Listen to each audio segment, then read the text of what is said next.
Thanks for joining us on 90s Plus. I'm Chris Bianchi. Big news on Thursday night, June the 8th. Former President Donald Trump indicted on several charges relating to the retention of classified documents he held in his possession. You might remember the Mar-a-Lago raid of August 2022, where the FBI raided for several national security documents, and now the federal government is accusing or charging the former president of obstruction of justice, as well as, again, retention of that, of some of those documents, and also some of those charges relating to the Espionage Act. And we're now joined by 90s legal expert Whitney Trailer for a bit more about this and kind of give us some of the background about this. And I know it kind of gave a little bit of a Cliff's Notes version a second ago there, Whitney.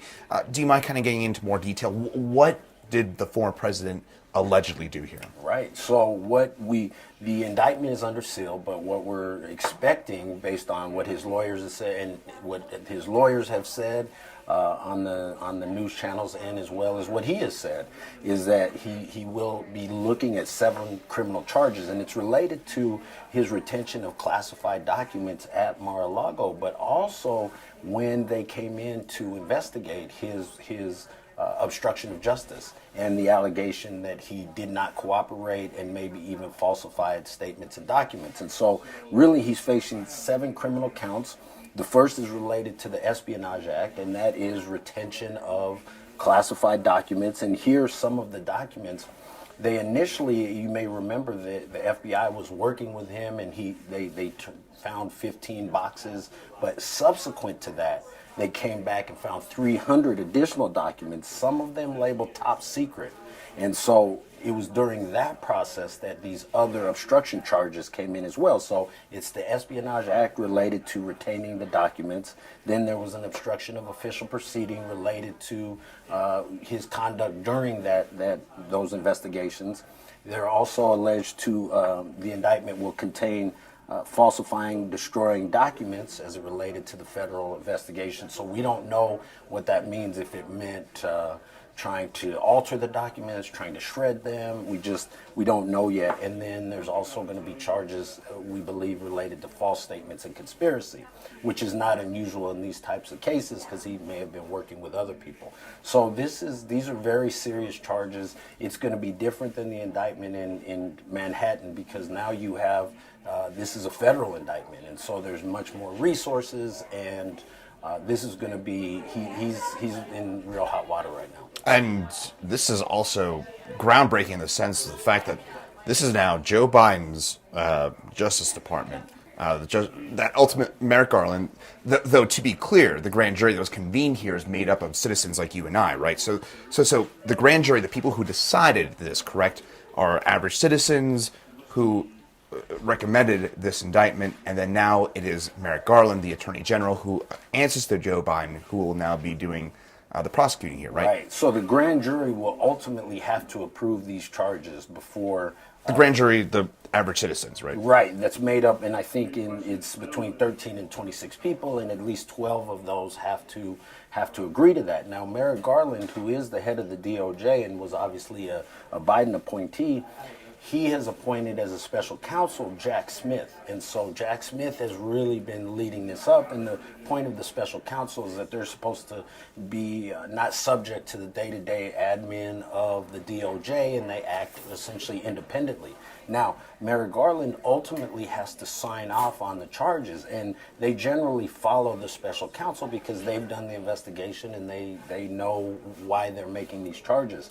If Merrick Garland were to deviate from that, he would have to get congressional approval. So essentially this is Jack Smith, and I know it will get politicized. It's already been politicized, but this is the process in terms of coming up with as independent of a process as you can have. And again, you know, when you're dealing with the DOJ and the FBI, they're going to have the evidence. This is not a case necessarily of he said, she said, because now you have actual documentation.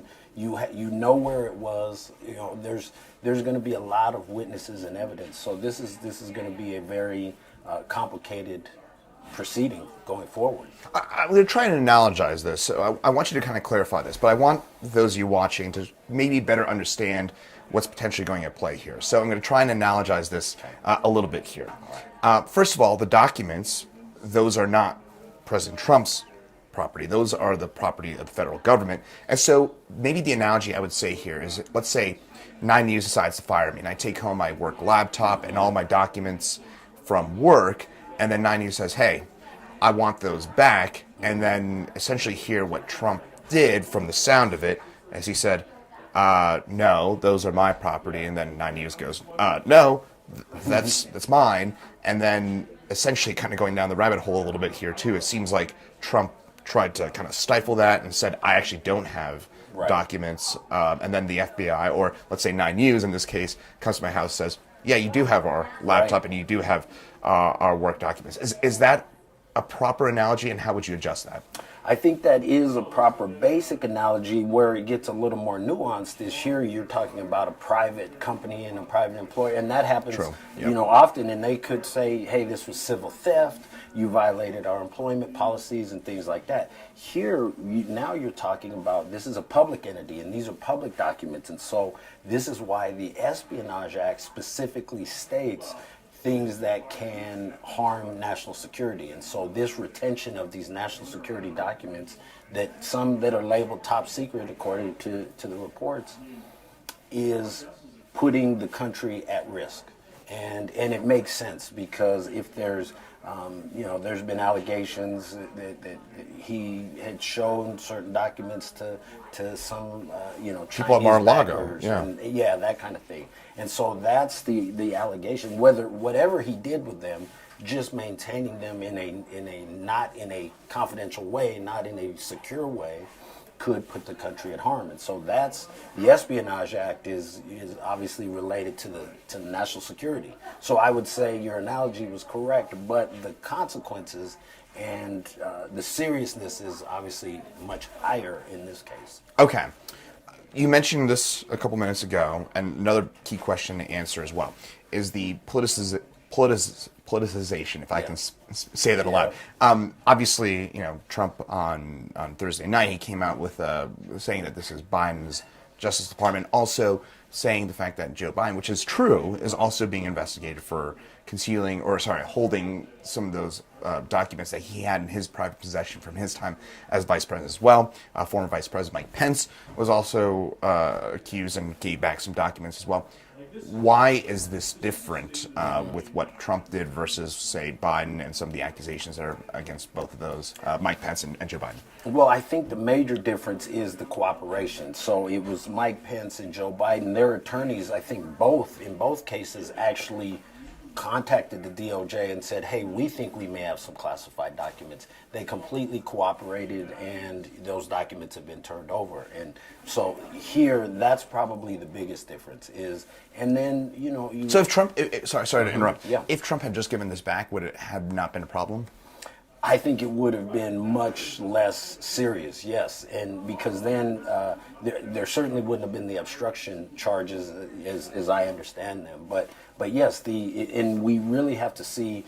I don't know if the indictment will ever be made public, but we have to see the charges and the basis of that, because are we talking about the destruction and altercation of documents, or just improperly storing them? So I'm anxious to see what the extent of the evidence is. And what's also interesting is, it's unfortunate that, and maybe it's inevitable that you're going to have these legal proceedings and you're dealing with politicians, so it's going to become politicized.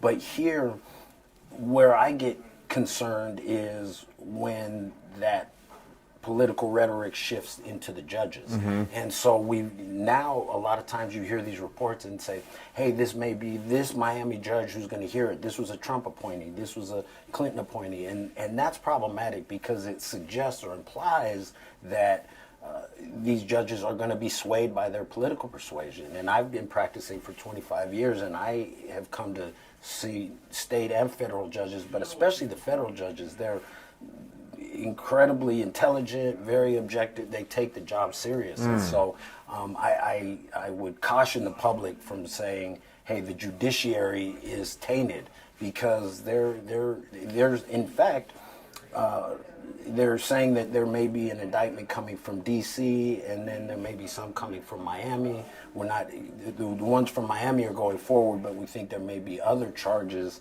coming from D.C. Jack Smith is looking at that.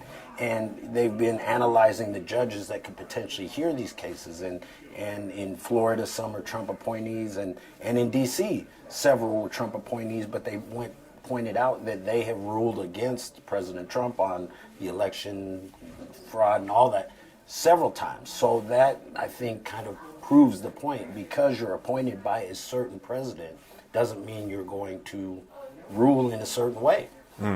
Fascinating there. So we're recording this on Friday, June the 9th. Could you give us an idea about what to expect in the coming days and weeks? Yes, so the initial, they call it initial appearance, will happen in Miami. That's happening on Tuesday. Then shortly, and that will be, I think, with a magistrate judge essentially announcing the charges. Then there'll be a second hearing. I don't think in that first hearing there'll be any evidence or any type of a contested type hearing. In the second hearing is where you'll start to see evidence, and there may be some motions at that point. And that will happen soon. Then how quickly a trial happens, because you have to consider, is this case going to end up in a plea deal? And President Trump is known for litigating, for extending litigation as long as he can. And now you have the federal government, and they have the resources and the ability to litigate. And these U.S. attorneys are really, really good. The U.S. attorneys are probably the best public attorneys out there. I mean, you don't want to go against the U.S. attorney. So this is going to be the indictment in Manhattan in March. That happened in March, and that case is scheduled for trial in March of 2024, so a year later, because of all the complexities. Here, I would expect maybe a similar timeline, that the indictment comes now here in June, and maybe a trial would be set for June of next year, which puts it right where June of 2024. Correct. We're exactly in election season, and he could be found guilty here, and then the question is, if he's found guilty, what will the sentence be, and if he is elected president, how would that work? Could he go to prison for this? I mean, yes. These are felonies. These are federal crimes. So absolutely, there's significant time. How all of that would work? We now have former President Trump being impeached and now indicted twice. This is completely unprecedented. So we will be developing our body of law because of these new cases. Oh boy. Yeah. Well, you will be a man in demand, so to speak, here as we head over the next few weeks, months, years. Years, probably. Yeah. So, 9 News legal expert Whitney Trailer, thanks for summing this all up for us. For sure. Good to be here.